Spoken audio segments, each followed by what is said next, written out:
Thank you, everybody, for coming today to rethink the way you irrigate and landscape.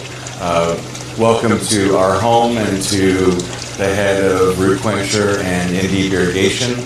And we're just so thankful that you're here today on this warm summer day. Hope everybody's gotten something to drink and to eat. And I'm going to introduce my partners behind me here that they're going to be doing segments right after me.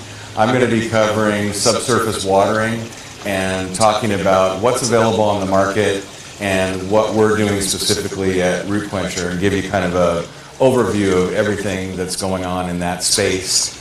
And then Brian Maisenbacher is going to be talking about home composting, a little bit of farming. Brian is a farmer and a soil scientist and has been instrumental in a lot of the over 100 varieties of plants and trees we have here on the property. And then Nick Federoff, St. Nick as I call him, is going to be covering espaliering trees, and he'll be talking about plant health as well, but he'll be walking around the property and showing us some of the unique things that we've done that we think could be of value to you and your businesses. So this is really all about just sharing information with everybody, a little bit of fellowship, getting to know people, and hopefully having a good time this afternoon with some good food and drink. So welcome, and I'm going to dive right in. So subsurface watering is not a new thing. It's honestly been going around for probably thousands of years. It's been commercially available for about 10 years, 10, 15 years. And people have been cutting, 2, 3, 4-inch PVC pipe and drilling holes in it for years. So long about 10 years ago, our friends at Hunter and Rainbird started putting out some products, and I brought some of those products today. So they're very simple, straightforward devices that install right under the ground and connect into your existing irrigation system. In the case of Rainbird and Hunter, they have a mesh screen that is 360 degrees around, and they have a, I believe, 0.3 gallon per hour bubbler inside the unit. So, and they have 5 different sizes. So they have the small guy I just showed you, a couple before this size, and then the big guy here. And obviously they're set up, depending on what the depth of root is for the trees, you would use a different depth of device. It's pretty simple and straightforward. The Hunter devices, and by the way, these are all very similarly priced on the market. And I would imagine from a wholesale standpoint for you contractors that it would be something that with reasonable margins for you to make some money on the devices as well.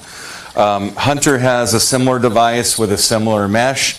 Again, a bubbler unit. They all have slightly different types of caps that are available, but generally the devices rely on water going in the ground and the capillary action of the water in the soil moving out. And in this case, it moves out 360 degrees around the device. And typically what we found is within 10 or 15 minutes with a loamy sandy soil, you can cover 18 inches to 3 feet, as much as 3 feet out. So subsurface watering is quite effective, and as you walk around the property today, you'll see no sprinkler heads except for the lawns. You'll see drip grids everywhere, and in our case, it's root quenchers and juniors and spikes, but it's all subsurface watering. So the thriving plants and trees have been watered subsurface for, in some cases, up to 3.5 years now. Moving on to a couple of other devices. Deep Drip has an interesting, very, very durable stake. I think, again, they have 5 different sizes. The cap removes, and you take a drip line and a bubbler or a spray head, and you can install that inside of here, and you can literally hammer this into the ground. It's very, very hard plastic, and it hooks up to a drip line. And so depending on whatever kind of emitter you put out, that's how much water is going to go in the device. And they have they have devices. This is, I think, the 8-inch device, and then they have ones that actually go even farther than this down in the ground. So that's another device available. Another interesting product that I actually find cool for spot fertilizing needs is this is the yard butler, and it literally just hooks up to a hose, and you jam it in the ground and you inject water or fertilizer into the ground, into the roots. Can you guys hear me okay? Great. So what I wanted to show you a little bit about today is the root quencher. So again, the Rainbird's products, Hunter's products, Deep Drip is a little bit different product. I think one of the issues I have with their longer tree stakes is that with the drip emitters that are available to go inside of here, you'd have to kind of finagle something to get really enough water to even satisfy, a pine tree. Although a pine tree doesn't need a lot of water because it's got a 50-foot taproot, but still you need to. I'm not sure how effective this is with the watering connection. We did some testing early on with this, and the device itself is amazing. It's got nice perforated holes all around, so it's a good device. And again, this is not specifically, even though I'm with Root Quencher, this is not specifically promoting Root Quencher. I want you to see all of what's available on the market, so that you can make your own decisions. The way we designed the Root Quencher, the main device, is that it's adjustable. So instead of having 5 different devices, you have one device. And if you have shallow roots, you can install it at 9 inches. In the case of these blueberries, they're 9 to 12 inches roots. So I believe the device is installed about like that. But you can adjust it all the way down to 22 inches for fruit trees, for example, which is what you'll see in both of our orchards. So the device will go down 22 inches, fully extended. And one of the advantages we think we have is that we can actually control the direction of the water. So we've made these holes in the side. Instead of having a perforated channel, we actually have directional plugs that plug into the unit so that you can force the water out in a particular way. So if you were installing it next to a tree and the tree is here, you can put directional plugs back here and the water will push this way. We also have drain holes at the bottom so that water doesn't collect in the device over time, because that is one of the big questions from a lot of irrigation professionals is, well, is our roots going to grow into this? Is it going to end up busting it over time? And I would say with 3.5 years of testing so far, no. We've actually installed, dug up, reinstalled. Greg has done a lot of that. And we haven't seen any root invasion at all. And I think it's because the water is flowing out and through capillary action moving away from the device. And in the case of, broken sprinkler pipes and sewer lines and things like that, the water is sitting there in the pipe. So no water actually sits in this pipe. So the root quencher also has an adjustable valve, so you don't have to worry about getting the right bubbler. And even though the bubblers tend to be pressure compensating, I'll use air quotes for that, this valve allows you to control the flow on site. If you've got 150 feet of drip line connected to 5 root quenchers, you can balance the flow for that particular zone and have complete control over what's going on. The original way we designed it was that it was going to run with sprinkler heads, so it would run for 10 minutes. We'd fill it up fully. This thing fully filled is 1 gallon of water. So we ideally wanted it to fill up one time for a fruit tree, and we have to kind of, that's why I keep saying rethink.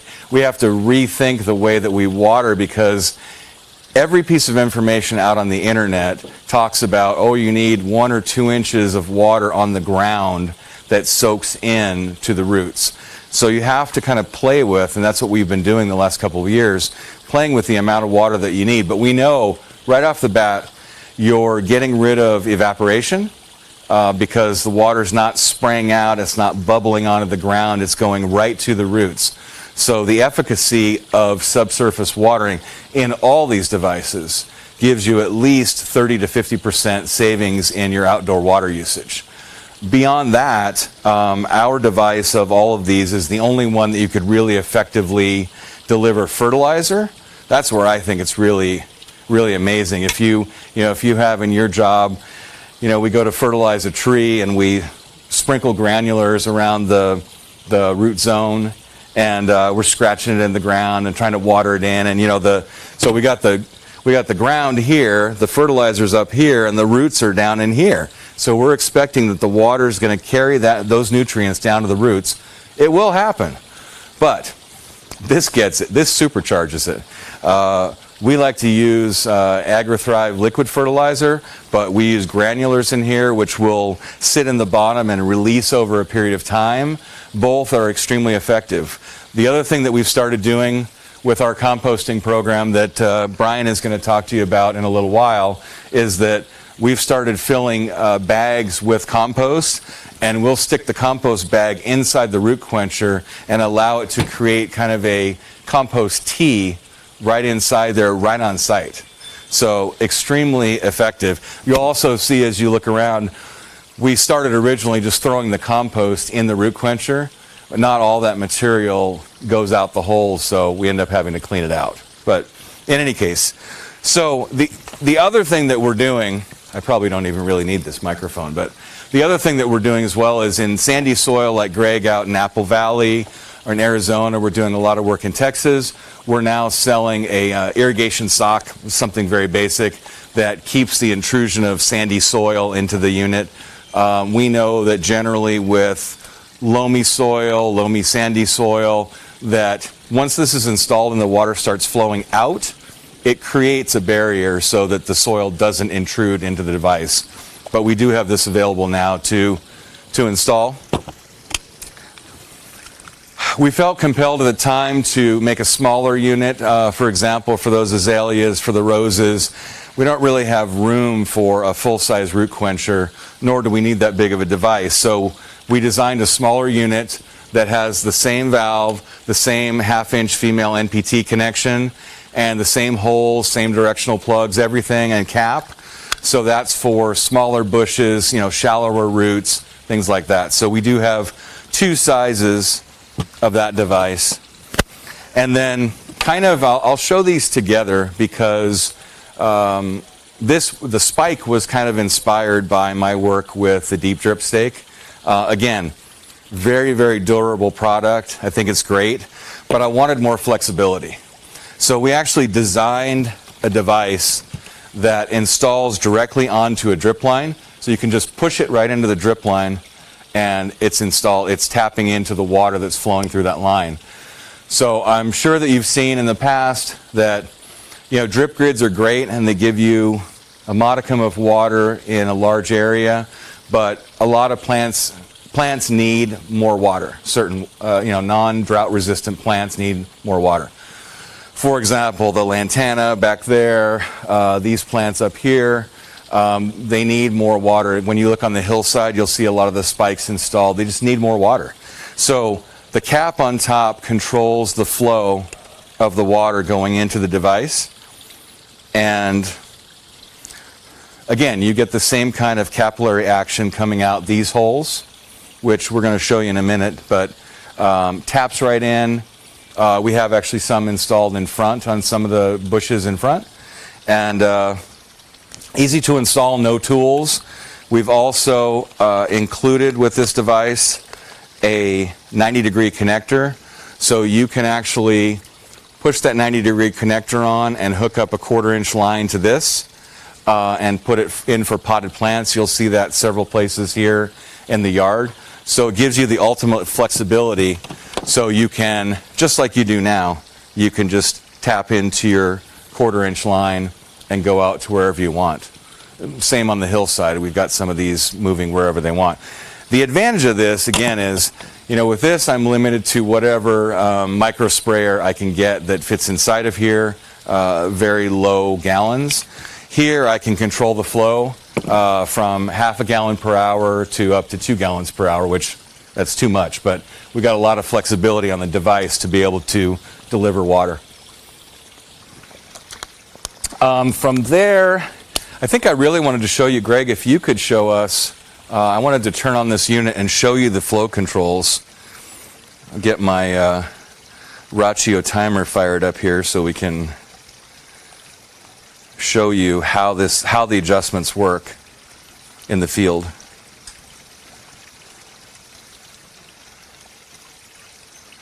Okay.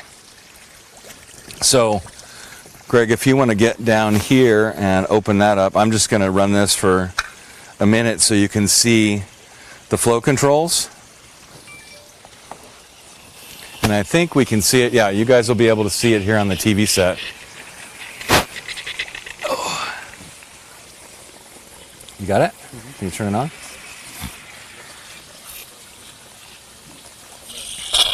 There you go. And then we can just pour our fertilizer right in there, right?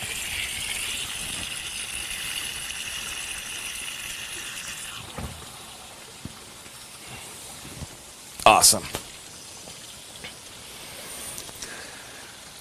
So one of the neat advantages to this is that on a hot summer day like this, I would generally tell customers, hey, you should water before the sun comes up or water, after the sun is down. But as you can see, we're delivering water under the ground. So I almost personally think that with a really hot day, we might actually want to water in the heat of the day because then we're cooling the roots down. It's definitely not going to use any more or less water doing it that way. So that's how the root quencher works. And this is kind of the market for subsurface watering and what's available. I mean, there are other. I'm sure you guys have seen the tree bags that sit on top of the ground that kind of leach water into the ground. There's a couple of devices out there like that, but this is pretty much the subsurface market, and it's not widely. One of the reasons I wanted to have this event for all of you is it's not kind of widely adopted in the irrigation industry. We're all used to sprinkler heads and spray heads and half-inch PVC, 3/4 inch, and all of that. And all these devices work in concert with those systems. What we've been doing out in the field now with certain customers is we've actually been going out and replacing or capping off their PVC, putting in drip lines. So a drip grid for us is, we use half-inch Netafim 0.9 gallons per hour, and we're putting them about 12 to 14 inches apart, literally in a grid in every area. So in this planting bed, we've got 2 lines in there, plus we have the root quenchers. So the root quenchers are connected to the drip line. So that's how that's working. And feel free afterwards to walk around. We've tried to expose as much of the drip line as possible so you can see kind of what we've been doing, and we're happy to turn those zones on so you can see how they're working. But again, the proof is in the pudding. If you look at the property, you look at the trees, they've all been fertilized and watered with subsurface watering, which I think it's really in our future with all of our drought challenges and all the things that we have going on in the world. Our more responsible use of our natural resources makes a lot of sense. You got anything to add? You're good? Okay. So why don't we move on to Brian? And Brian, like I said, is a soil scientist and has been very much involved in helping us jumpstart our jumpstart our composting program here, but has been involved with inoculating trees, soil sampling. We've kind of gone through the whole 9 yards here to be able to share information with you today about this. So without further ado, I'm going to give you to Brian.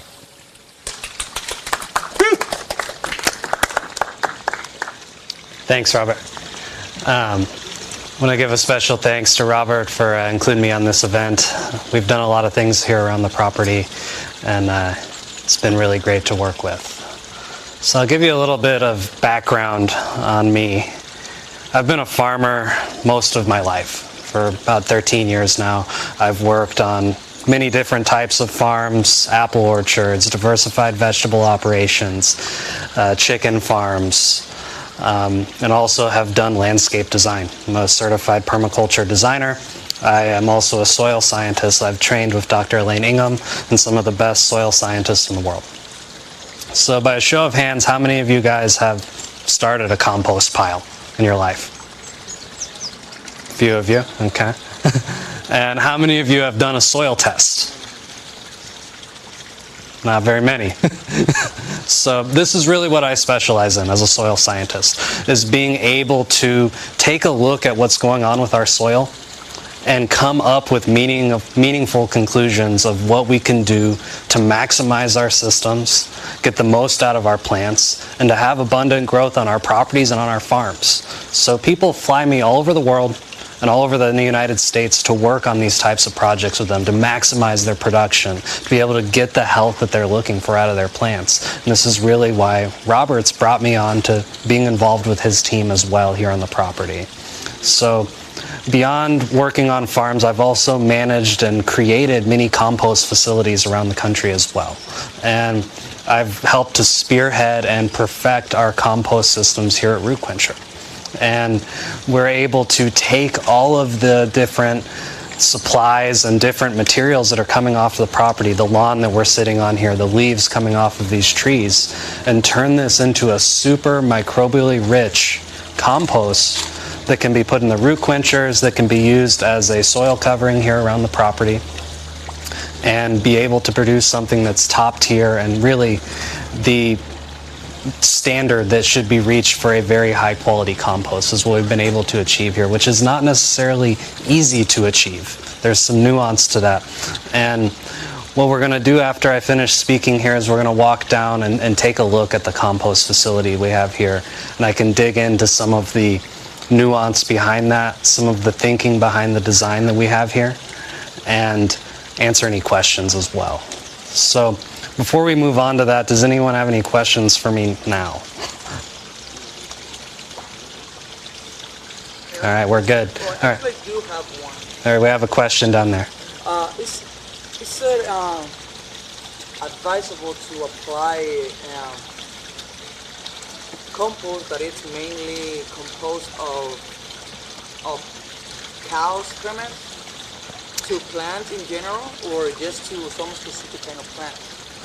So what most soil consultants, they lean on a term called depends, right? So because it depends, I'm going to give some nuance to your question, right? So in general, some of the best compost that exist does include cow manure and does include steer manure. This is a core component of biodynamic compost, and there's reason for that.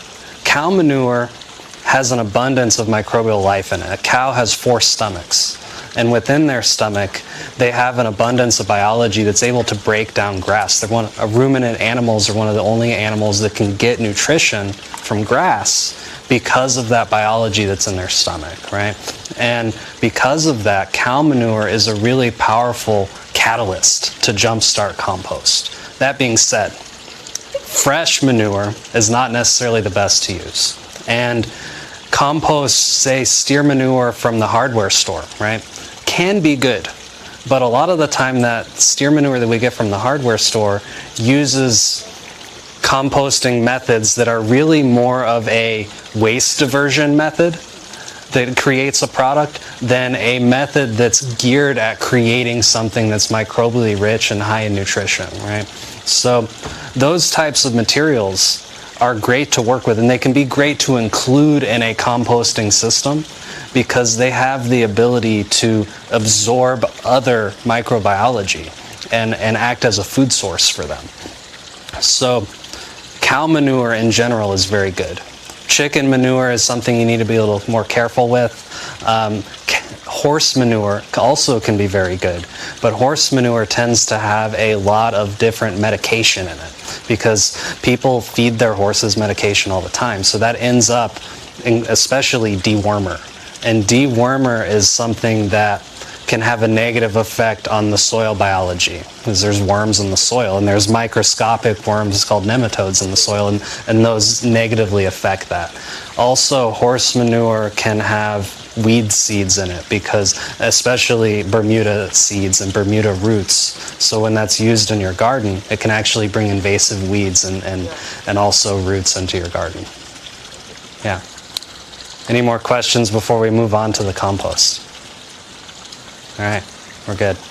Thank you. Down this way.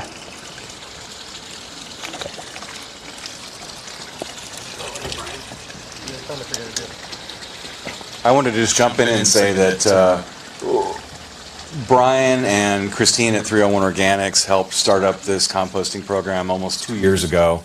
And we did it because we have tons of yard waste from all the trees and bushes and grass.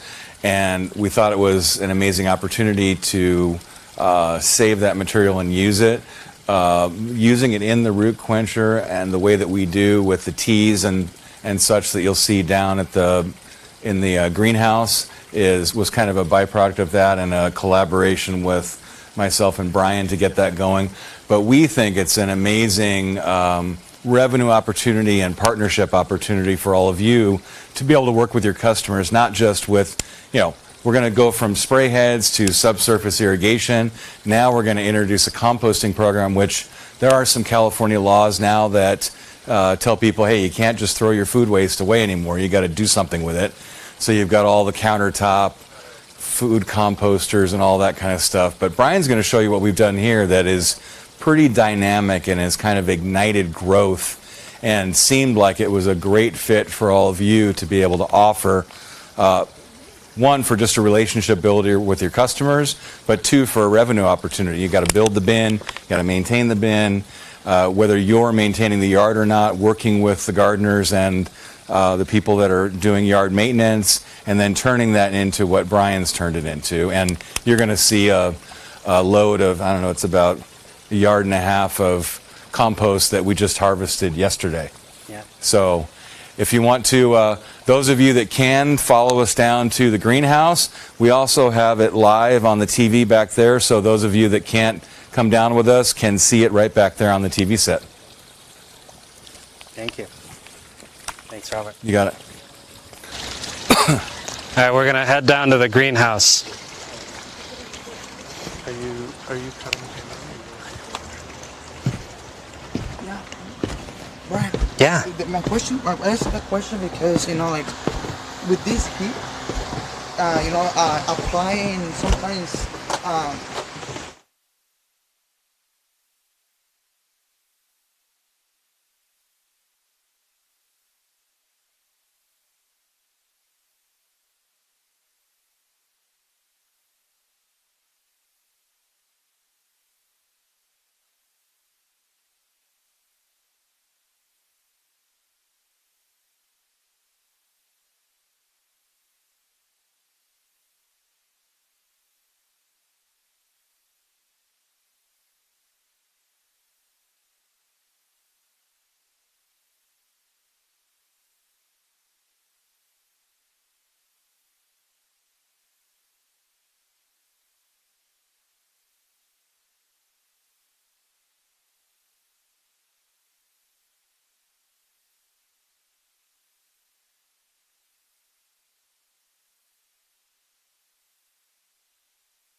So welcome to our compost facility.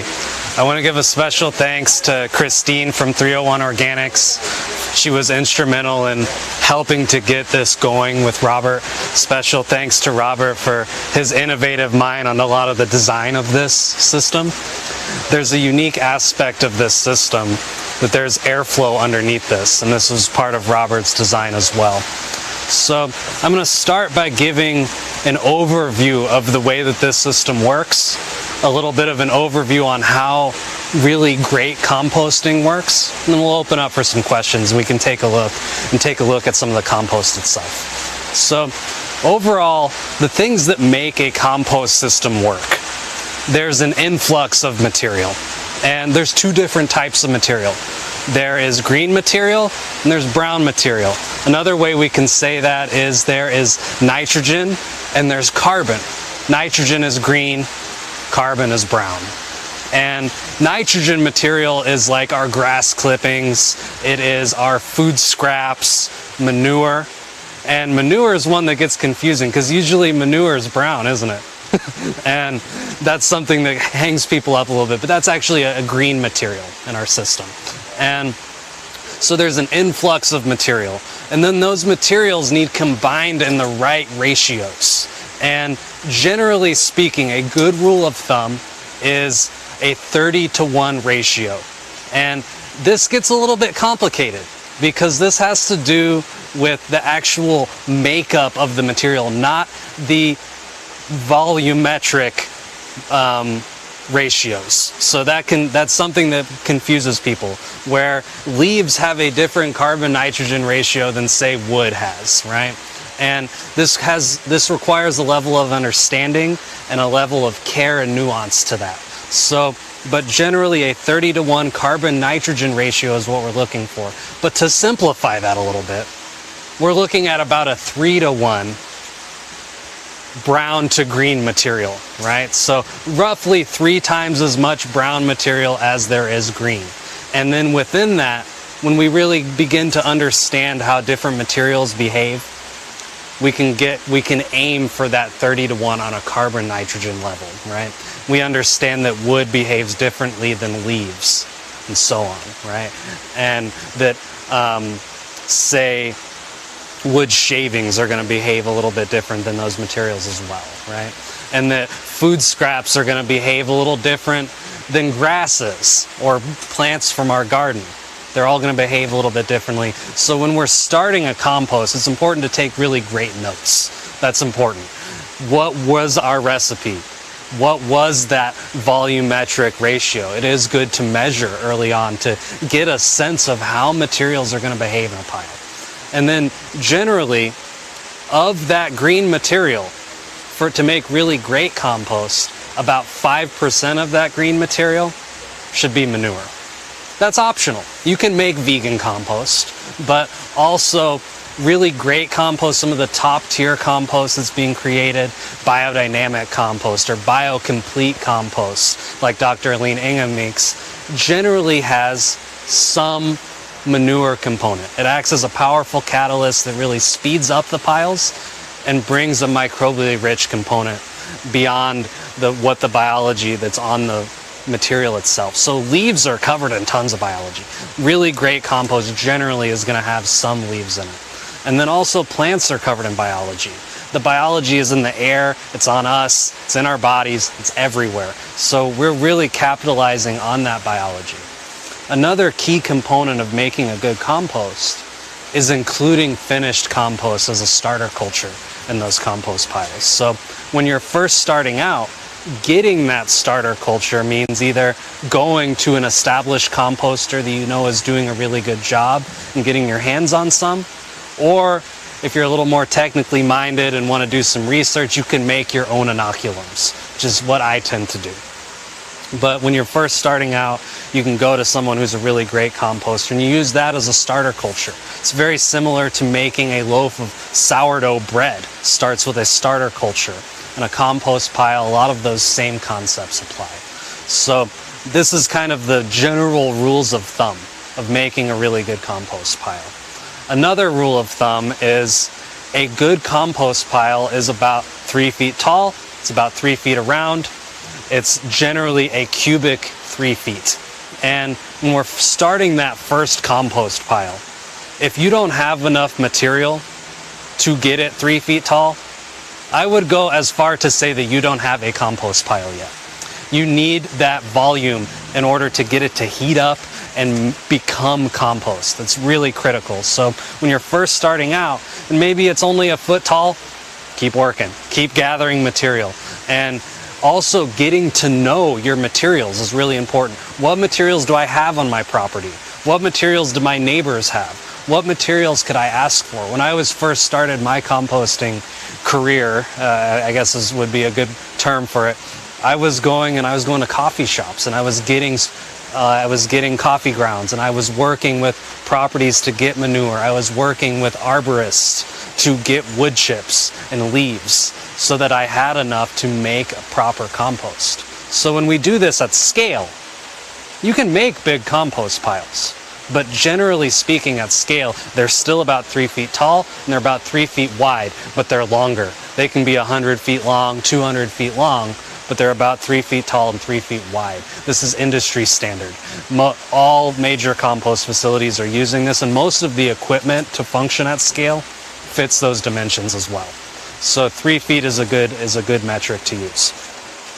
Then there's another component, water. How much water do you give, right?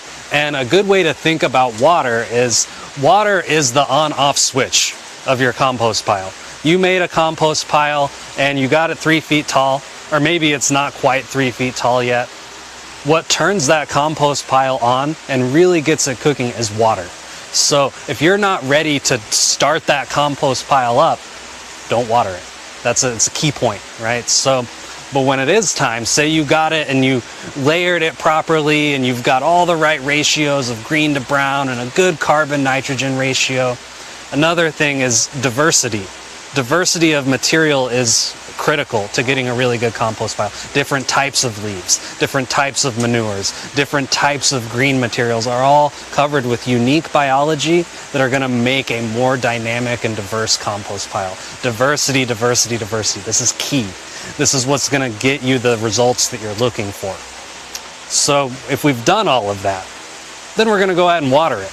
And initially, on that first watering, you can't water it too much. I skipped a point also. Airflow is important. So having some wood chips in the material also allows you to have more airflow through the pile. And generally, if you don't have a nice system like this, you're going to want to put a pile of sticks on the bottom of that compost pile. You start with a pile of sticks to allow good airflow underneath. And when you have good wood chip material throughout, airflow throughout is another important piece. And when it comes time to water that compost pile, you're looking to water it significantly. It's going to be pouring out of the bottom of the compost pile. In that first watering, you cannot water too much. You can water too little. You want to get it distributed throughout the entire pile, and you want to be using really a light mist so that you are saturating all the way through and you're not blowing the material around while you're doing it with a heavy stream. And you'll do that until there's water coming out of the bottom. And if your ratios are correct with green to brown and carbon nitrogen, you're going to need to maybe water that a couple more times. You're going to need to turn it at least twice. And that process takes about 3 months to finished compost. And those next waterings are a little more critical, that you do not overwater the pile. You're going to squeeze it and you're going to see water just barely coming out of your knuckles. That's roughly about a 40 to 50% moisture in that pile is what you're looking for. And you want to be very careful in watering during those subsequent waterings. And generally, I turn piles once a month. So in that 3-month process, you only need to turn the pile 2 times if you're doing it right and you have the right ratios. And the next piece is, okay, I have this compost, what do I need to do with it, right? If it's in a bin, if you want to keep making compost, you need to get it out. So sifting compost, that's optional. People don't always sift compost, but when you do, it adds a lot to your system. because all of those siftings that you're pulling out are covered in biology and act as a really powerful catalyst to throw into your next piles. And when you have a piece of every pile and every subsequent pile and new material coming in, there's a compounding effect. The compost actually gets better and better and better as you progress. That's really what we're aiming at. And by doing sifting, that's one piece that can help facilitate that and streamline it. Also, it gives you a really nice material that's going to go into solution better when we make a compost tea or a compost extract. So now that I've given this overview of composting, we can talk about the system a little bit. So this is a unique system. This is a 4-bay system. It has boards that pull out that allow us to harvest these piles and turn them. On the bottom, we do use sticks still in these systems, but there's an airflow system that actually pushes air through 4-inch pipe on the bottom of this system, which is really helps to speed this up a little bit. And really with this system, we could be harvesting in a little less than 3 months.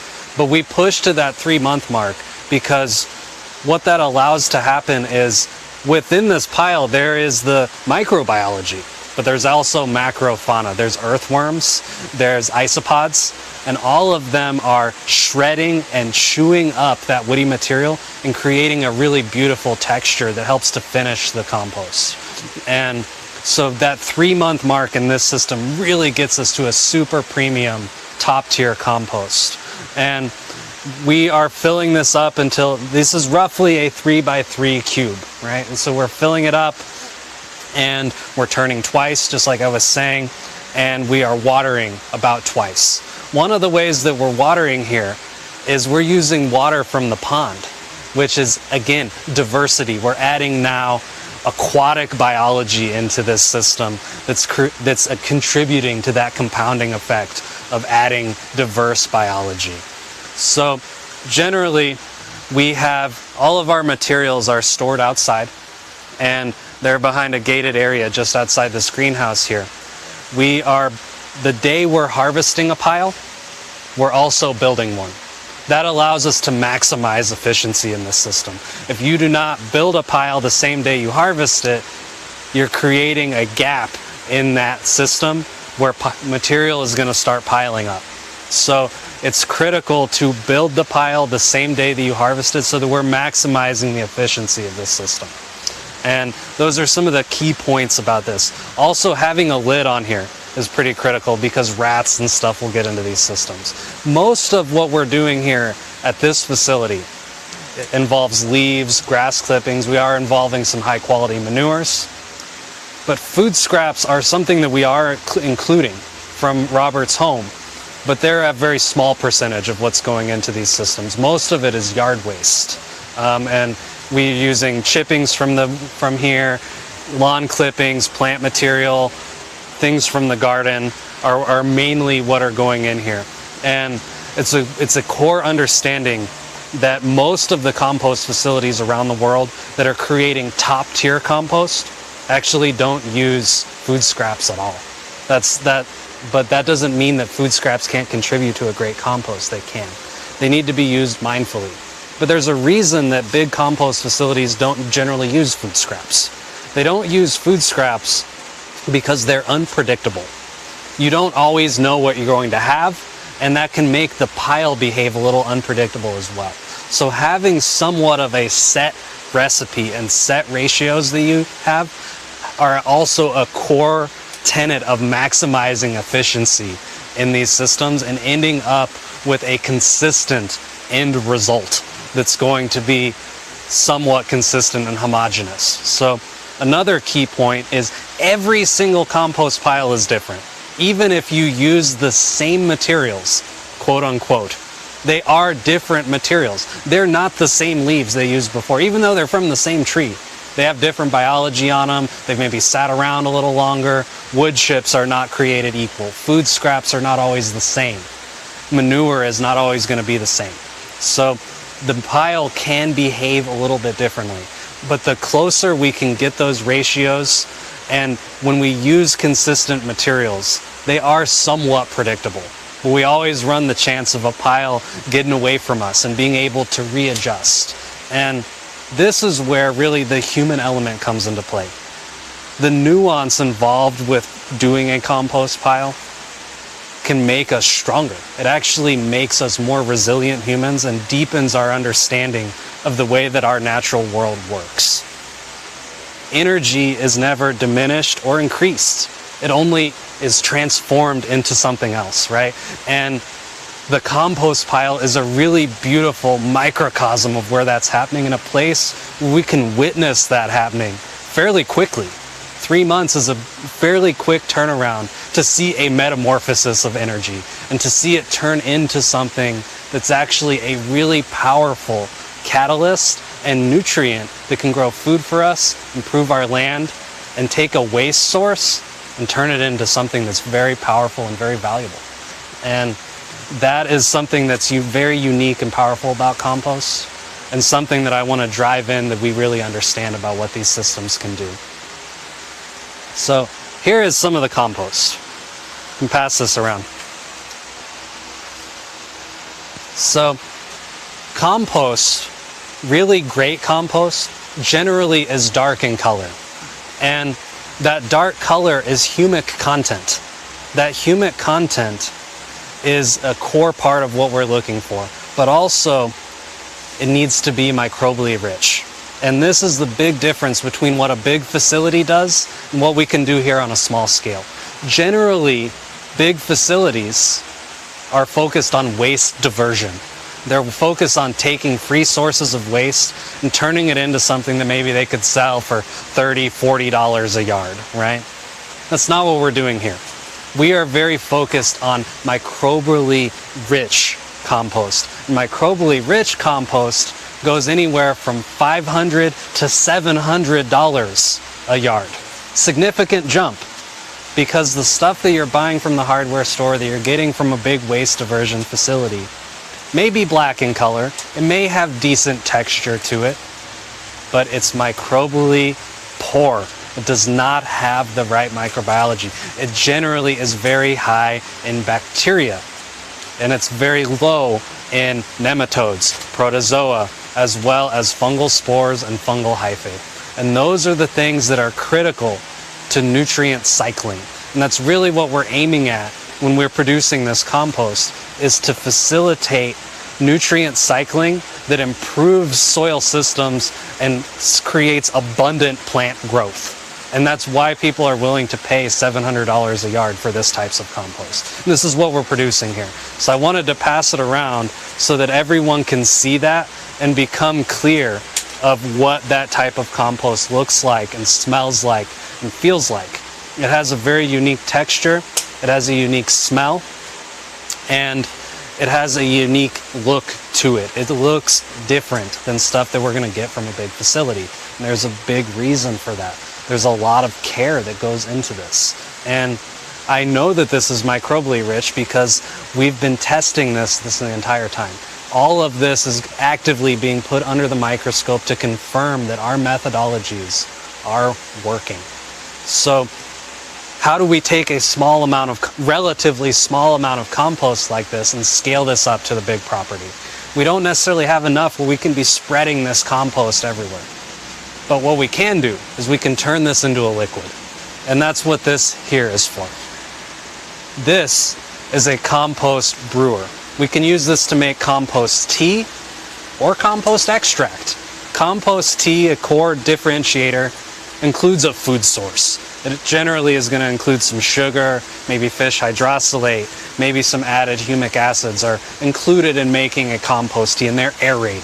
Where a compost extract is, the simplest way to describe it is literally putting compost in water and agitating it and making a tea. So what's great about this system, this is a vortexing system. So this mixes it and also mixes the water so that the water is becoming a little more tightly woven. Water molecules through vortexing can get smaller, and those smaller molecules become structured. That structure, water can penetrate cells in the plants much easier. So it's a reason that we've created this type of system. Another thing that's unique about this system is we're able to pull out of here with a fertilizer injector and push this compost extract or compost tea directly into the root quenchers and into the drip lines all over this property. So this allows us, this is also an efficiency thing. We can take our compost here right in this greenhouse, scale it up and distribute it amongst the entire property very efficiently.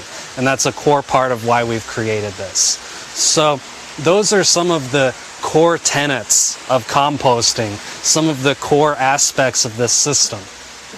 A thing that I left out, which becomes a little complicated as well, is temperatures, right? These piles need to heat up, and that's a core part of why we need to get that carbon-nitrogen ratio correct. That is what produces heat in the pile. That 30-to-1 carbon-nitrogen ratio, or roughly a 3-to-1 green-to-brown ratio, is going to produce heat. And we want that pile to get up to over 120 degrees. And by doing that, there is a sterilization that's happening, especially to food scraps. It's something that we want that to heat up and actually cook that pile. And that's going to produce humic acids and also diminish any pathogens that may end up in this compost. So that allows us to have a high level of trust and care in what we're doing here, and trust that we can distribute this stuff amongst the property and that it's going to get the kind of plant growth that we want. So usually we want these piles to heat up to at least over 120 twice in our cycle. 2 to 3 times is great. That knows that we're going to sterilize it, but we don't want it to stay there, because over 120 is where we're going to start producing actinobacteria. We're also going to diminish the growth of nematodes, protozoa, and fungal hyphae. That stuff doesn't grow over 120 degrees. So we want it to spike to sterilize it during that thermophilic stage. But we want it to come back down to roughly 90, 100 degrees. Is a really great place where fungal hyphae are going to grow. That's where the nematodes and the protozoa are going to begin to propagate and thrive. Nematodes are another key point when we're talking about microbially rich compost. Nematodes are an apex predator. They're one of the biggest pieces of microbiology that's in these piles. And because of that, they're one of the last guys to show up. They're not going to show up if they don't have anything to eat. They eat the fungi. They eat the protozoa. They eat also the bacteria in these piles. So we need to get all of the other guys in play. Also, yeast tend to show up before fungi. They're a precursor to fungi. So we use inoculums to facilitate that. We use inoculums that have lactobacillus in them. That lactobacillus allows us to jumpstart that yeast production to facilitate streamlined production of fungi. And it's an efficiency thing. And also helps to sterilize and diminish any smell. You'll notice it doesn't stink in here. And the compost smells good, right? It should smell earthy. Didn't you just build the first? Yeah, we just built a pile a couple days ago. There's no smell of that pile happening in here. And a big part of that is that we're including our finished compost in our piles. It's abundant with biology, but also we're using lactobacillus inoculum in our piles as well. And this is an efficiency thing, a smell thing, and also a diversity thing. We're adding in more diversity. Lactobacillus also triggers quorum sensing. Quorum sensing is a big part of what makes these systems work as well. And one way we can describe that is on a sports team. Generally, on a sports team, there is someone on a team that empowers everyone else to become better on the team. That's your Kobe Bryant or your different people on these teams that actually make everyone match them and make them better and stronger. And in a biological system, lactobacillus is really good at that. It can show up and get everyone on their A game and get the party cooking in that pile. And another way you could describe that is like a party, right? There's usually someone that's at a party that the party is not quite doing what it should until a particular person gets there, right? And that is how it's working in these biological systems as well, and quorum sensing is part of that, right? And so I've dug into some of the science, I've dug into some of the methodology involved with this, some of the nuance, some of the ways that this can actually make us stronger humans and better farmers, right? A quote that I really like that's been a guiding quote in my life is from a book called The One Straw Revolution by Masanobu Fukuoka. And the quote is, "The ultimate goal of farming is not the growing of crops, but it's the cultivation and perfection of human beings." This quote really says a lot. It says that the act of doing these types of practices can actually make us stronger humans that can show up better in life, be leaders, and help other people and help our planet, right? And it has a deep connection to that these systems are not actually separate of us. All the things that are happening in this pile are also happening in our stomach, they're happening in our bodies, and they're things that we interact with and we influence. And these types of systems are beautiful teachers, and that's why I really encourage when we're starting piles to take really great notes. Take notes of how you did it. Take notes of what you're observing and what you're learning from this about yourself and about nature. So now we can open up for questions. Well, and I was going to add to that is that I don't know about all of you, but my brain kind of blows out the back of my head when I listen to some of the things Brian talks about. But the good news is he, as he has been with us, you know, he's here because he's a consultant and can help at any different level. You know, we built these bins, and he's come in and Been very, very involved the last few months, and we've seen a huge success in our program. But he's also available to advise and consult with you, with your customers. So I think that's a huge value, and I totally agree, Brian, that, you know, what I've learned in the last, I guess, half a dozen years now in being more intimate with this property in general, but with the soils, with accessing the roots through the root quencher, with composting, all the things that we're doing together, it's brought me closer to the land, closer to family. I mean, I always say that the root quenchers are all about developing a closer relationship with your plants and trees, but this is all part of the same program. So thank you for that. Yeah, thank you. And yeah, questions definitely, if you have any questions. Thanks for plugging. I do run a business. I Yeah. do this for a living. I do help people all over the world with this. We've built compost facilities in Africa. I've built them all over the country. I've done it at scale all the way down to small scale like this. So I know how to do it with equipment, with tractors, with compost turners. This stuff's by hand. This is actually my favorite way to do it. It's more intimate and you get a much higher quality. But I'd like to open up for any questions anyone might have. I notice you're taking some notes. Anything you need in your notes, we can get them in there. I'm writing down as we go because I myself, I'm not a professional. I haven't made that many compost piles. Yeah. But I love earth. I love the soil. I love plants. I love the green, the leaves, the oxygen. I'm very connected with our planet, you know, and Right. I agree with what you just said that it makes us learn from us, you know, like how we can become better and see ultimately like you know in a way how we end up, you know, like because we're like we have to be considerate with the people around us and treat them like we would want other people to treat us, because ultimately at the end of the day when we die we become compost itself and we feed other life out there. And yeah, so with nature, and the more you get involved with these systems, it's inevitable to come to the conclusions that none of this is something that is separate of us. We're actually very much part of these types of systems, and we're intimately connected to them. And this is really one of the core issues globally, is a misunderstanding of this concept.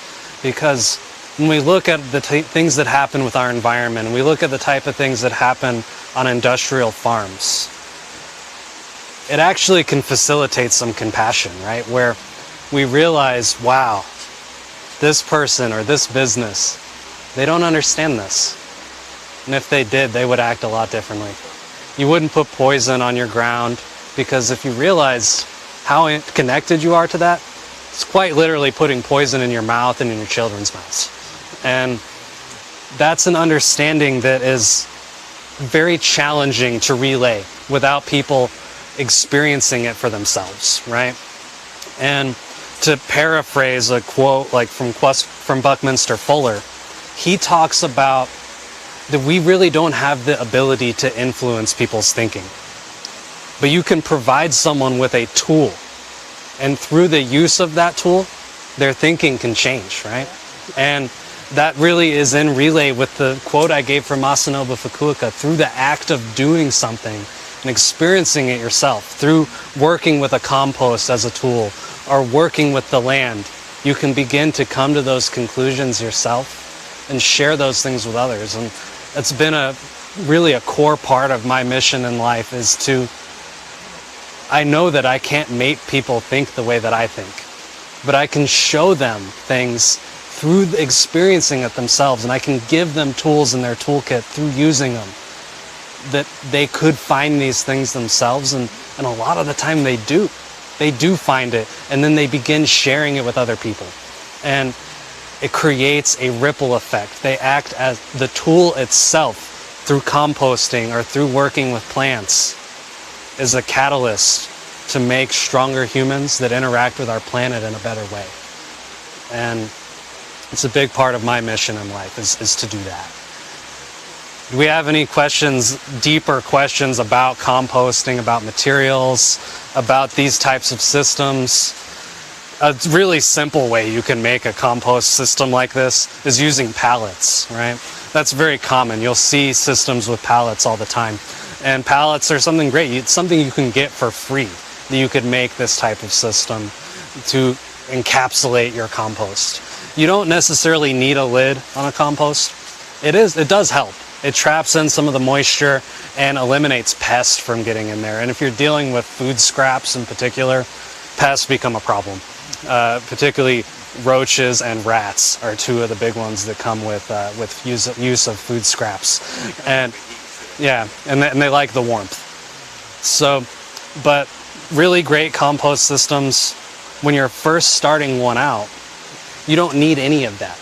And really doing it on the bare ground has a lot of merit to it, because that bare ground has biology in it. It contributes to that diversity of system. And the best compost is the compost that you make yourself on your own property. And there's several reasons for that. Not only is it making you stronger in all the things we've been discussing, but you're actually adapting the biology to your property. It's adapting to your temperature, your barometric pressure, the biology of the existing soil, and is getting to know your soil even better. So one way to think about it is when you include some of your soil from your property into your pile, which is encouraged, when that biology is getting to know that soil, and when you then introduce that into your bare soil, it already knows your soil a little bit. They got to know one another and synced up, and it's going to speed up the process of that compost being able to do its work. So getting some of your finished soil from your land into these piles is encouraged and is a good idea as well. So that's it for now. Thank you. We're going to move on to Nick's segment.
information on composting and for the tour. We really appreciate that.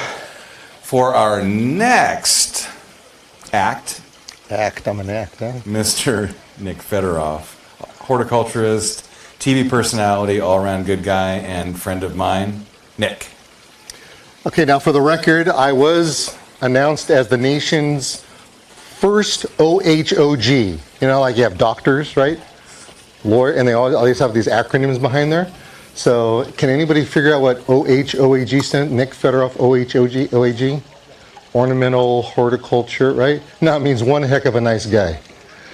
Okay, thank you for coming out. This is really important because if anybody has ever followed me on either my syndicated radio show, which is heard on stations throughout the country, here locally, I'm on KLCS television, which is PBS station, every Saturday morning at 9 a.m. I also am the resident garden expert for CBS KCAL 9 News every Saturday at 8 o'clock.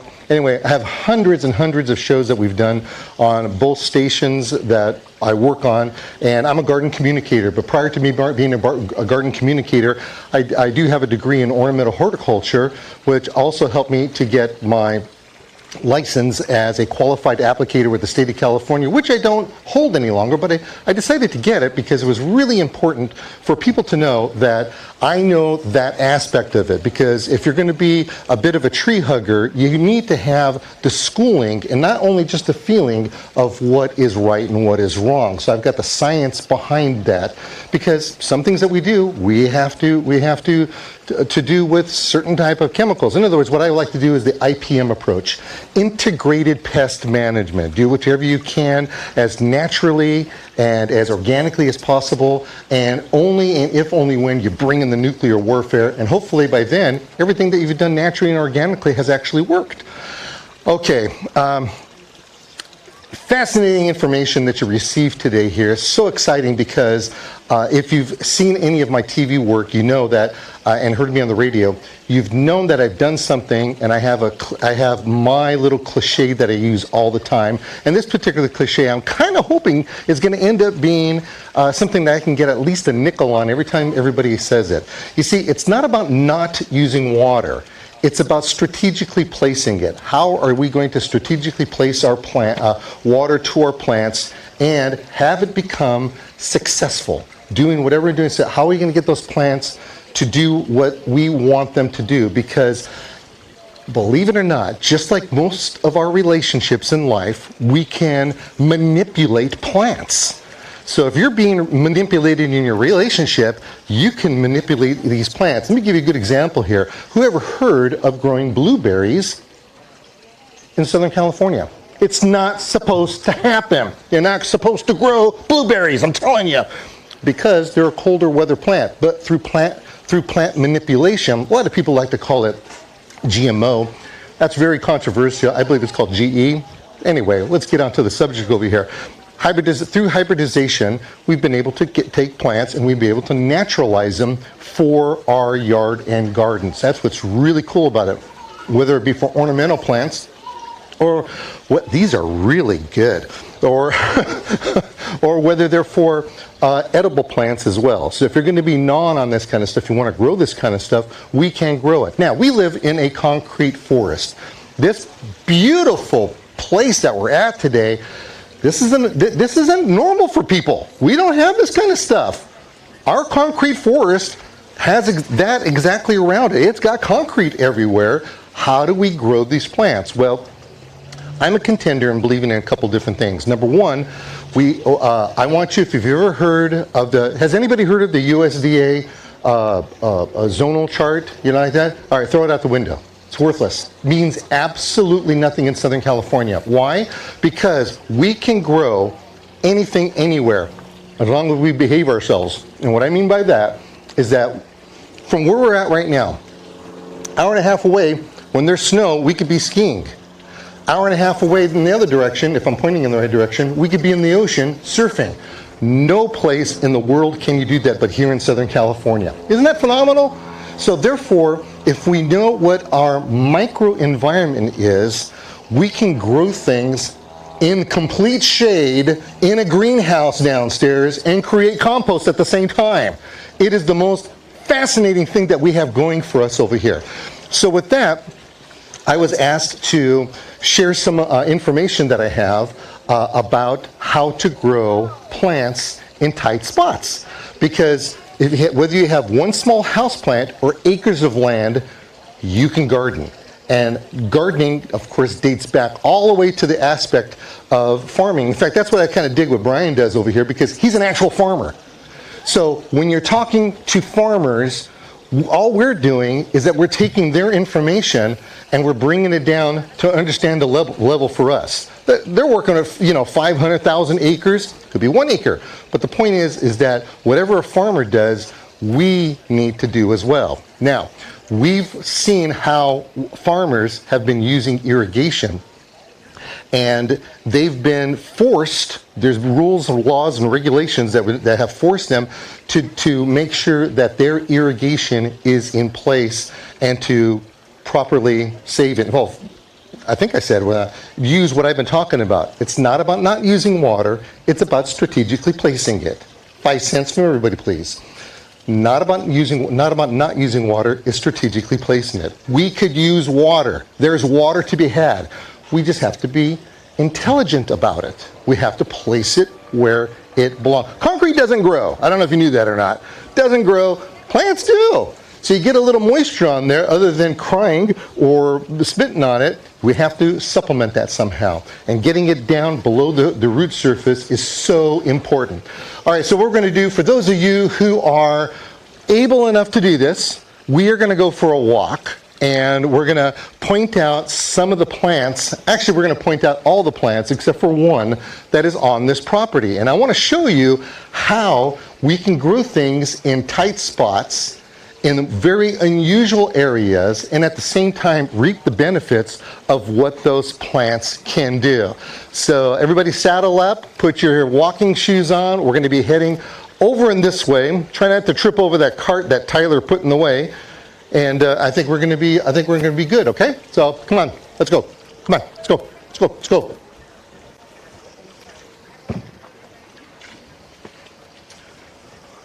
It's not my card. No, it's Greg's card. Thanks, Greg. Don't worry, I have to blame somebody. That's Greg. Proximity guilt.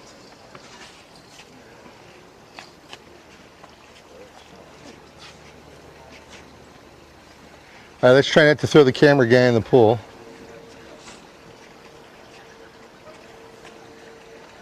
Got a couple people? All right.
So maybe I go here so I'm kind of out of the way. Okay, that's fine. All right, come on down, you guys.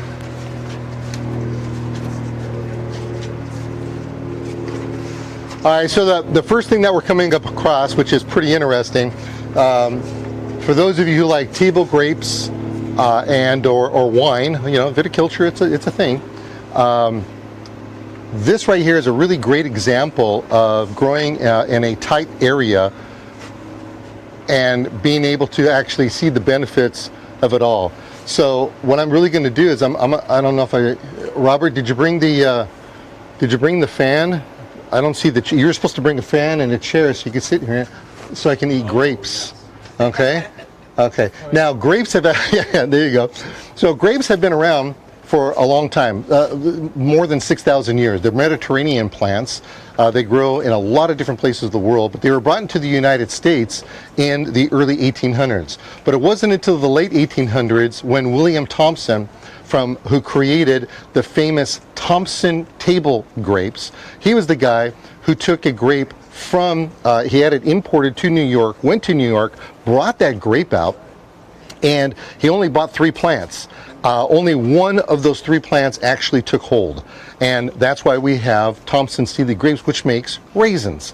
And what's really interesting about what we're going to see here, we've got a lot of coverage in this area, and we do have some grapes that are, and feel free to take a couple as you hear and go. If you eat all of them, I'm going to have to hurt you because I want to eat some too. But you're going to see some of them are turning into raisins. And how interesting is that? I'm standing in the shade right now. How can they be turning into raisins?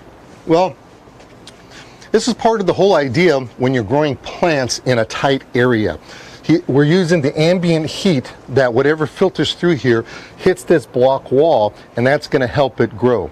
Now, a grape grows on a fashion of trellising that we're going to kind of talk about a little bit later on. That trellising is called the cordon method, where you grow things on a lateral level like this.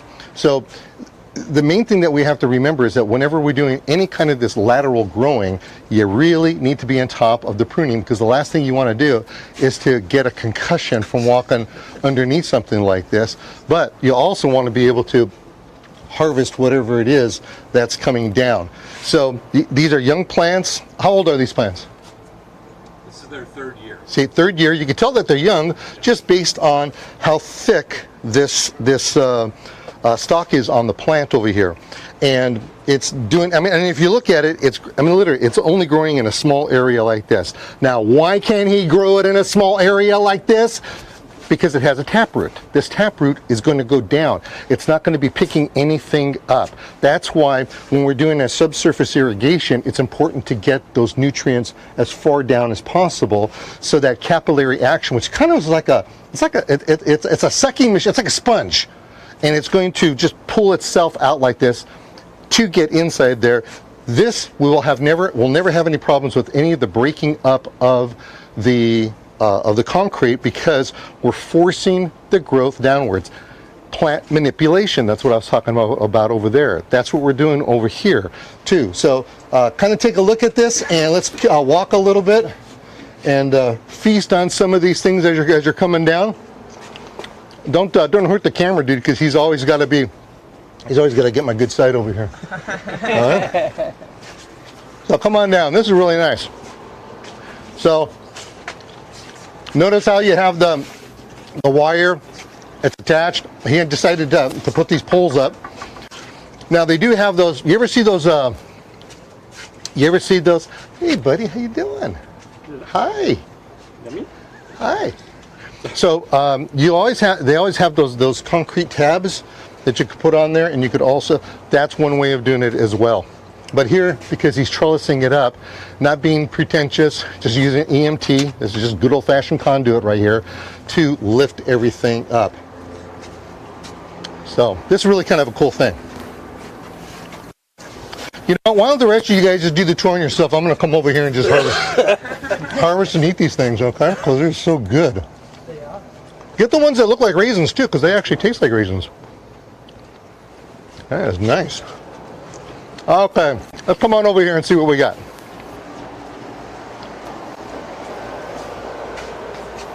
See, Thompson. Oh, yummy.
first place is because they are coming up for to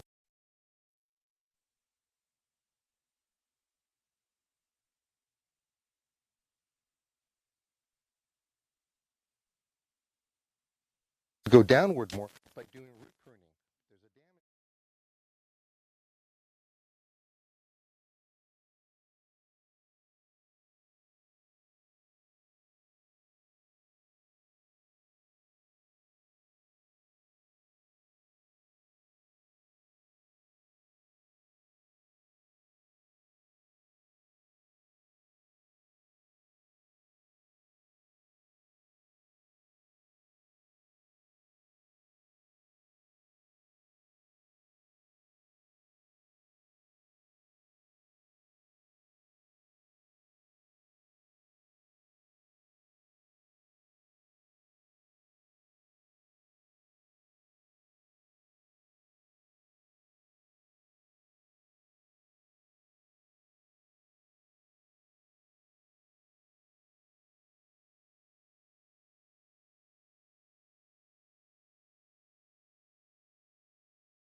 You know, I don't remember. Most of our plants, I mean, they come from all over the world. We have more success with, like for instance, if you're doing water saving plants, there's plants from Africa, China, Japan, Israel. There's plants from all over the world that do better as a water saving plant than our California natives. The problem with the California natives is that most of them go dormant during the summertime. Exactly. Who wants them to go dormant? And the reason why they can go dormant is because there's no moisture inside of it. Instead, there is oil inside of it. Right. That oil is what causes the fires that we have. Exactly. Yeah. So, you know, if you want to be warm and fuzzy and have one little plant, that's okay. But you could do a lot better and have why not have a flowering bush instead of something that's like that? Yeah. Do they have a cultivar lily, or is it just No, it's either it's either one or the other with them. Yeah.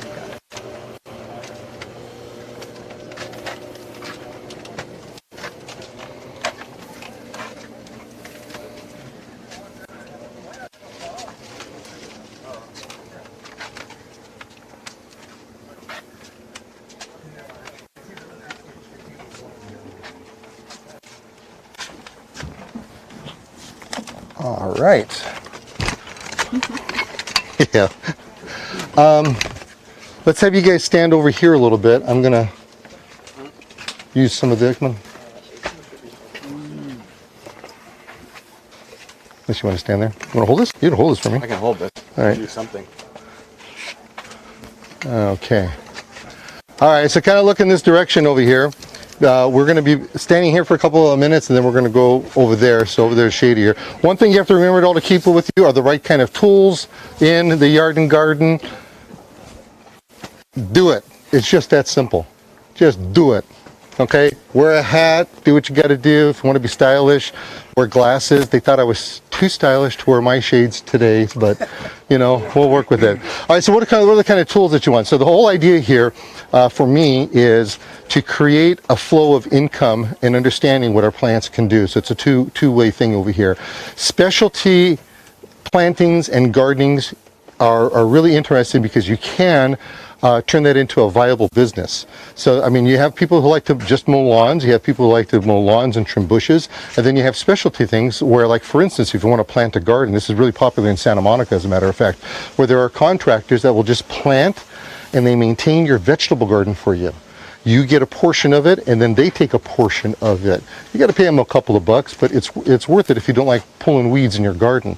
So this is another aspect where you could turn this into a viable business. So what we always have to do, we have to remember the concept. You dig a $100 hole for a $10 plant. Now, thankfully, a root quencher isn't going to cost you no $100.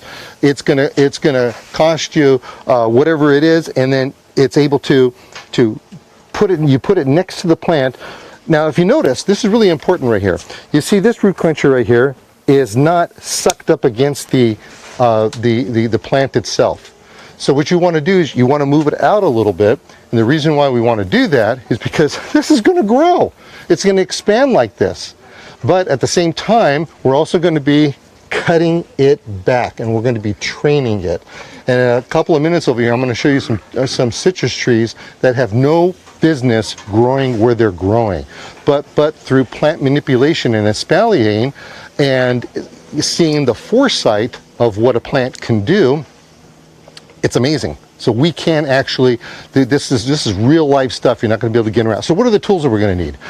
Well, there's a bunch of tools you're going to need. I love working with loppers, different types of loppers. I would rather have a bypass lopper as opposed to an anvil lopper. Now this is an anvil lopper, and if you look real close here, you'll see how there's a blade, and then it falls onto a level playing field.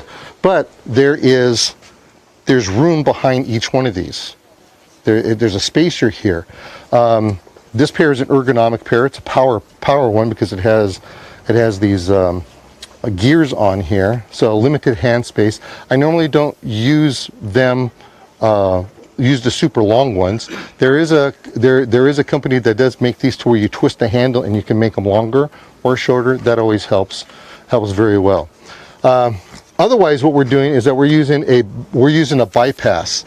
So a bypass is kind of like a pair of scissors where they bypass. Now you notice my arm is very far away from a bypass one because we don't want any mistakes. Okay, keep it far away as possible from you. And I do really hope that you wear eye protection whenever you're doing any kind of pruning. It's so important. I was filming a TV show. Actually, I was pruning a sago palm, and one of the fronds came and it nailed me in the eye, and my eye didn't straighten up for over 6 weeks.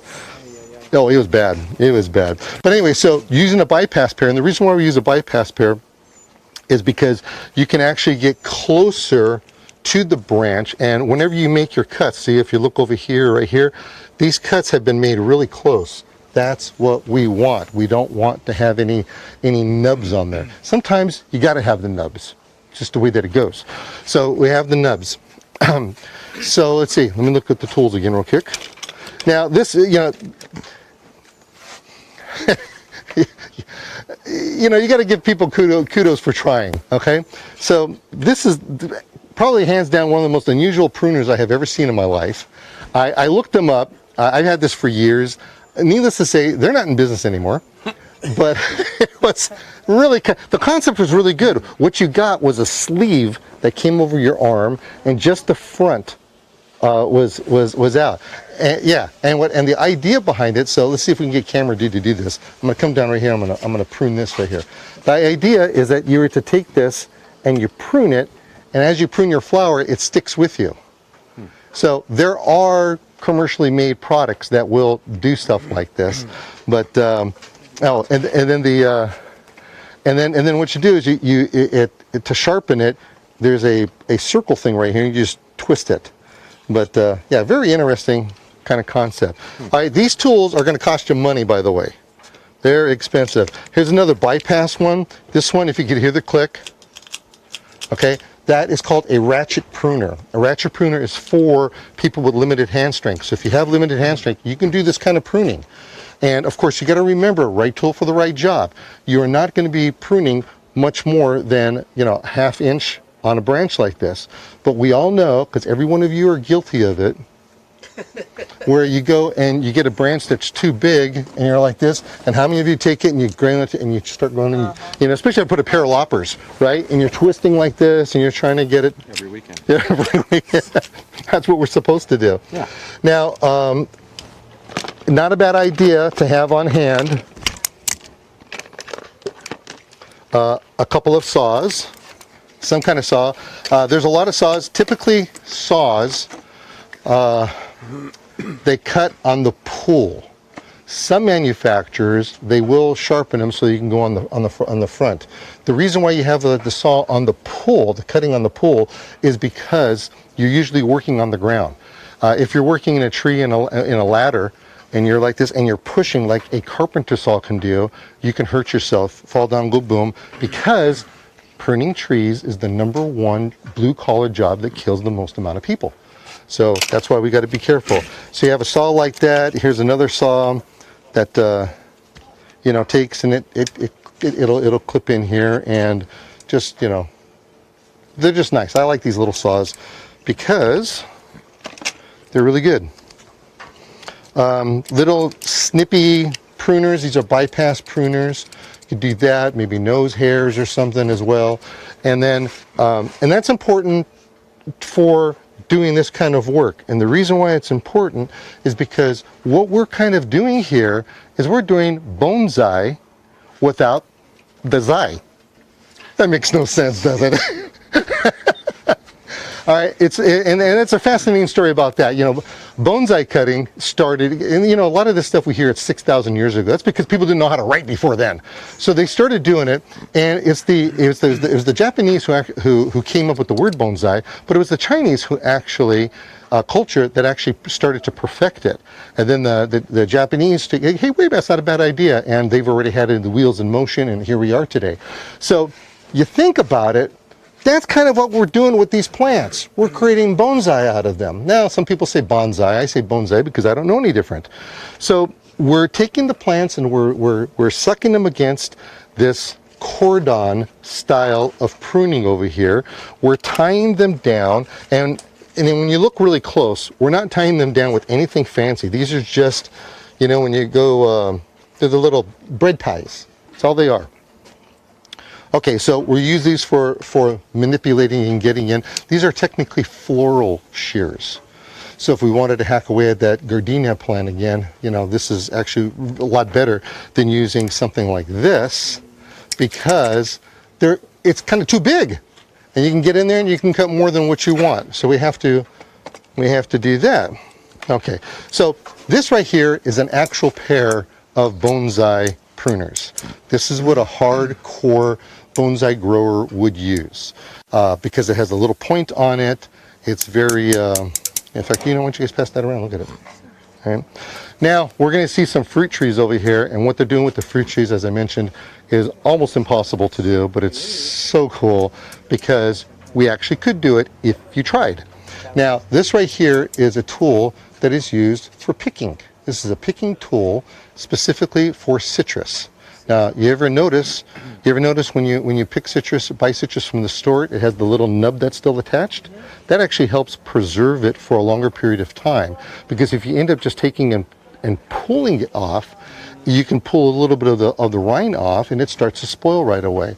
But this right here keeps it further away and you're able to do that. So that's also kind of a fun thing too. So what we're doing over here, guys, is this. Once you see, you have to remember, and this is why you want to come back and you want to do this kind of stuff as quickly, well, not quickly, you want to have a regimented program on this. You just don't want to check it out and then 6 months later look at it again and 6 months later, right? Because there's rules to follow. Okay. Now, one of the rules to follow are the type of plants that you put in. And remember earlier I mentioned about the microclimates. Okay, the reason we talk about the microclimates is because the variety of plant that you have is going to determine whether or not you're really going to be able to grow something successfully. We already know in Southern California, citrus will grow, period. Any kind of citrus, anywhere will grow.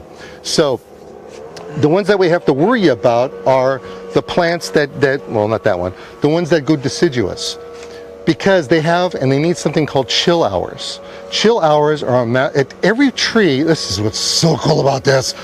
Every tree has an internal computer inside of it, and this computer is collecting the amount of chill hours that it needs to produce for the following year. Okay, so at the very minimum, and in fact we mentioned, I believe it was either Iran or Israel. They are developing right now an apple. We got an apple tree over here that's got apples on it. They're developing an apple that only needs 300 chill hours. It seems like a lot, but it's not, right? Because most of our fruit trees, they need between 500 to 600 at the very minimum to do that. Okay, so if you wanted to grow an apple, really be successful at it, grow a Gordon apple. And the reason why you grow a Gordon apple is because a Gordon apple is nothing more than a red, delicious apple that is grown on a walnut rootstock. Now, wait a minute. How are you going to do that? Yeah. How are you going to do that, right?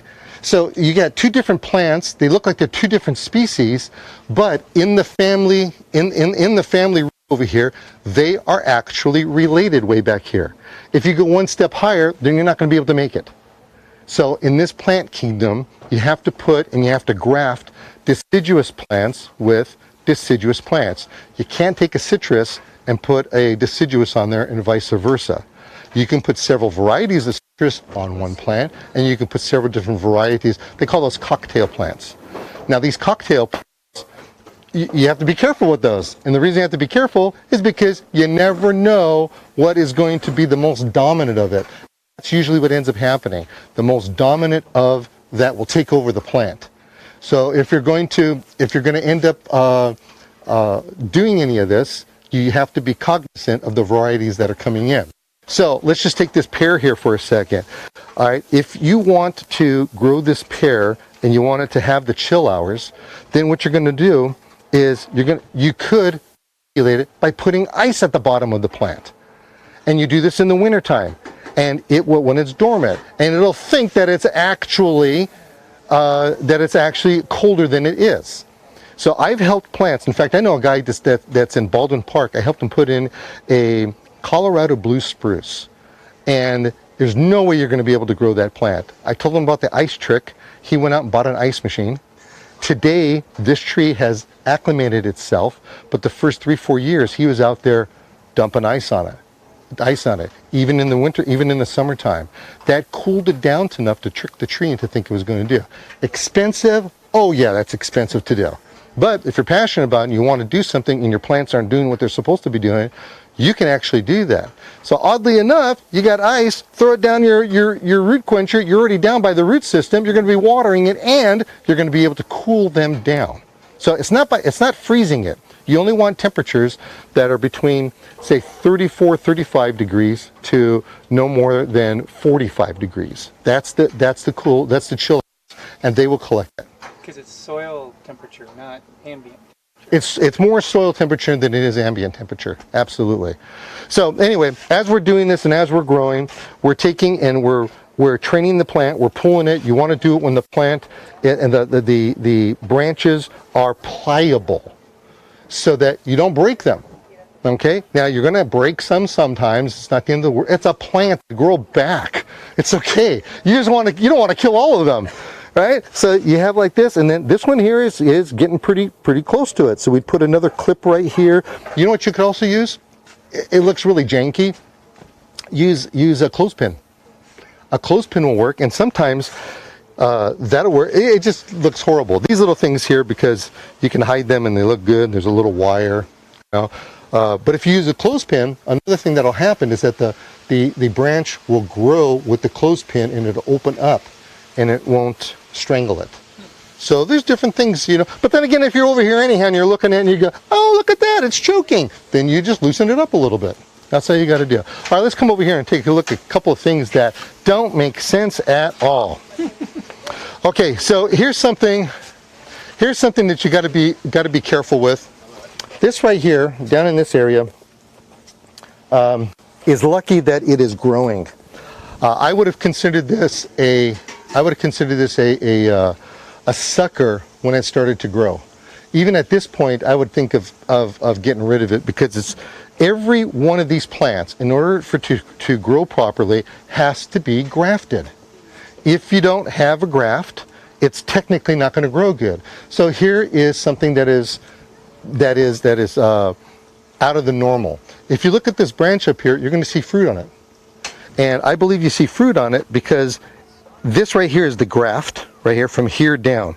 So I think it started above the graft when it first started coming out, and then right now it's making its way toward the graft. So it's actually being grafted itself. It's actually naturally grafting itself onto the plant. But typically we would cut that off. When you plant, you never plant below the graft. If you plant it up here, it doesn't mean that the plant's not going to grow. It just means you're going to get a lot of suckers. And then you right there are a sucker. Yes, sir. What happens if we cut it now at this stage? Okay, if you cut it right now, nothing's going to happen. Yeah, what it would do, it'd probably open up the canopy a little better.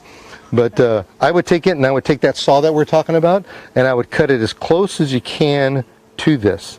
Now, typically, if we're talking about we'll call regular pruning over here, here's a really good example. Here we have a branch that, let's say we wanted to remove this branch right here. It's dangerous to take your saw and to prune it all the way back to this, past this right here. It's called the collar. Can you see this little bump right here? So if you cut into the collar will not grow over and heal itself. That's when you're going to have to use mastic on it. So if you have a healthy tree, and you don't cut into the collar, it will heal itself. Now, right here, I don't know if camera people can catch this or not, but right here is a absolutely perfect cut. They trimmed it off. Like, this is a sucker, and is Robert looking? Oh, I'm taking it off. Okay, so right here, it was coming out, and you could see how it's actually growing over the collar. So if you want to take a look at that, that's a perfect example of what we want. Come check this out right here. You see how this is starting to grow over? And at this point, you never need to put mastic. If you were to put mastic on this cut, it wouldn't heal. Okay, because you're just enabling it by putting a battery to it. A Band-Aid on it. Put a Band-Aid on it. I like the battery too. Yeah, batteries are cool. Okay, so these right here, you're going to look at some of the labels on these plants. Some of these labels will show you that they're either dwarf, semi-dwarf, or if they don't tell you that they're anything, they are actually full-grown standard plants. So, without poking your eyeballs out, turn around. These are all full-grown citrus. These citrus have been here for probably 50, 60 years, and they've been able to espalier them really tight against the wall. And it's hard when you have a plant that's this old. You got to really be careful, because you're talking about old wood growth over here. That could be a huge problem if you cut off too much of it. But it's all a matter of getting in there, opening the canopy up, allowing the sun to penetrate through, so that the leaves can create starches and sugars and exchange it with chlorophyll for the plant to live. This plant typically these plants typically, and there's some still on there, they are loaded with lemons, and oh my goodness, it is just really cool. So when you start getting these chlorotic conditions like here, that's when it becomes really important to take a fish hydrolysate. So that's what that AgroThrive was. Duram always also makes a fish hydrolysate, and a fish hydrolysate is not a fish emulsion. A fish emulsion is when they would take fish and they would use it for cooking, they would use it for cosmetics. There's a lot of fish in a lot of fish in cosmetics. So whatever they used it before, you get the sludge. And then they take that sludge and they cook it. And then when they cook it, then they take and ruin all the nutrients that are in there. So there's a process that uses biology to use a fish hydrolysate, much better, where they take the fish, and the fish is used for usually cooking. They'll take it, and you see, I mean, there's huge things. This coming up season, I did a TV show on this, and we actually see the fish. It's pretty kind of cool. Or you can go online to the AgroThrive site, and you can see where I actually won an award from them. And anyway, you can see the process where it's cold. It's a cold process. They don't cook it, so the nutrients stay in it for a longer period of time. So fish hydrolysate, right? And that's really important when we're talking about organic gardening. So anyway, so you're going to be doing all this now. See, here we have this. See, we have these suckers down here. I would consider this a sucker, even though it's above the graft. I would still cut these out, unless they wanted to form it out over here, fill it out more. But he's got the strawberries in here. So I would cut this out. You've got great growth on top. As we're coming along, if we want a standard, if we want a semi-dwarf, or we want a dwarf tree, we can keep them at bay, and it's really just about coming in and pruning them on a regular basis and making the right pruning cut. So when we're pruning, nobody's around, right? Let's do some pruning. So here's the example here. This is hurting me to do this. So when we prune, we don't want to prune it. Don't tell the owner. All right. So when we want to prune, leaving this nub right here doesn't do any good. It's actually going to harm the plant.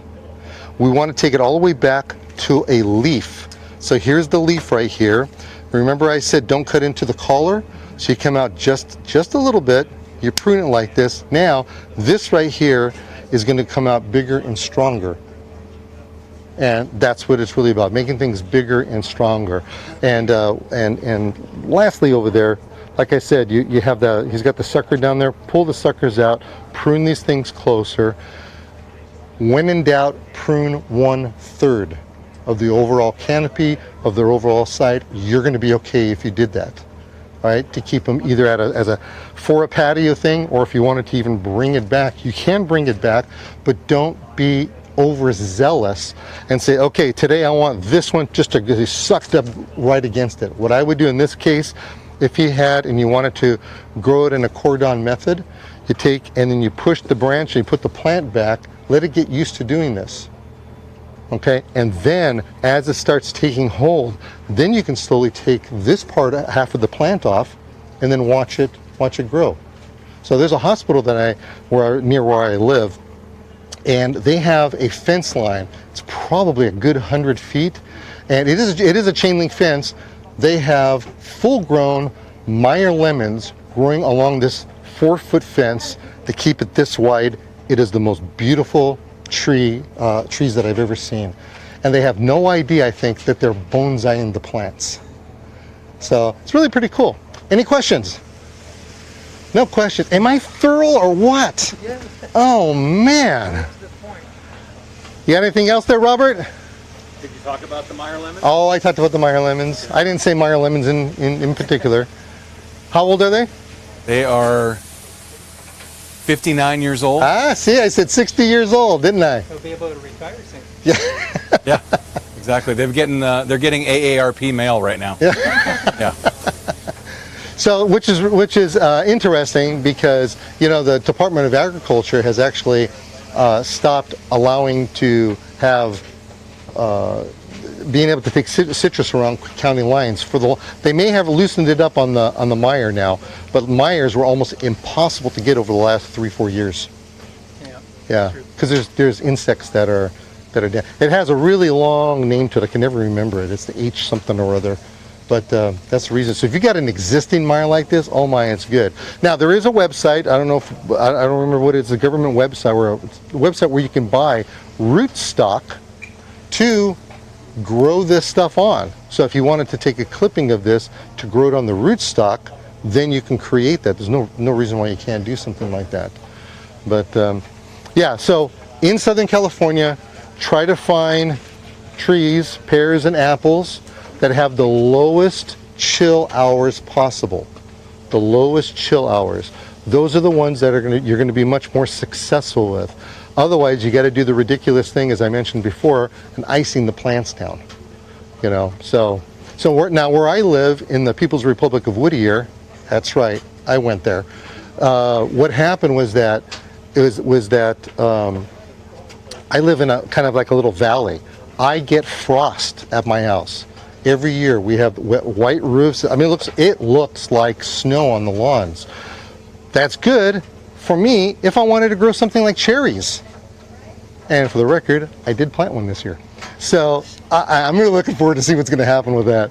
So, and you can also remember that these are plants, when you put the plants in the ground, in fact, we were talking about this a little bit earlier, how based on the year that they're on, if it was in for 1 year, he's gotten 1 fruit. If it's been in for 2 years, he's gotten 2 fruit.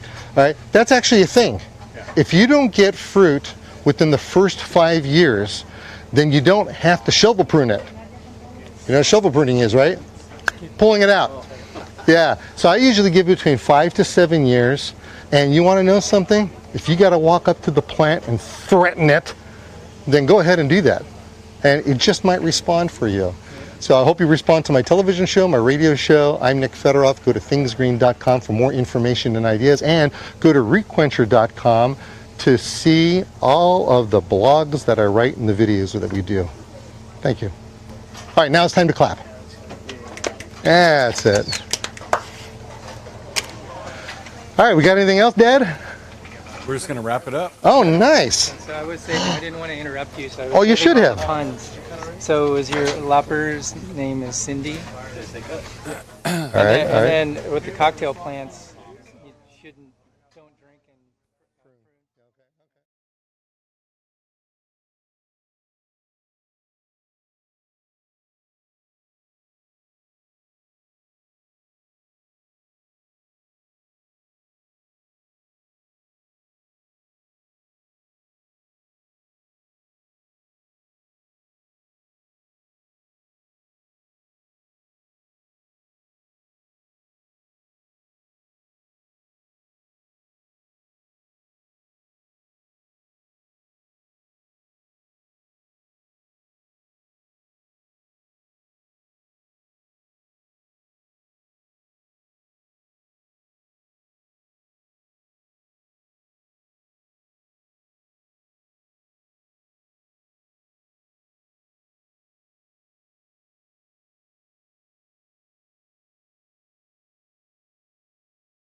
I wanted to thank everybody for coming out today. It's a bit hot. Hopefully everybody's gotten food and drinks and learned a few things. Thank you for coming out. Thank you from Root Quencher and In Deep Irrigation, from Earth Growers LLC, and for Things Green. And thank you, Nick and Brian, for all the great information. Hope you guys had a great time today. And definitely call us, email us. We'd love to talk with you, collaborate with you. One thing that came to mind as I was talking to Brian as Nick was talking is that gardening and maintaining gardens and landscape and irrigation is definitely the great experiment. I definitely have not killed more plants than I've grown, but it is not for the faint of heart. And sometimes when I do less, more great things happen. So sometimes I fiddle with things too much and kill things. So remember that as we go through this learning process together, talking about soil science, water science, and plant health and structure, that we're all in this together, and hopefully we can collaborate together and learn and grow, literally and figuratively. Thank you all for joining us.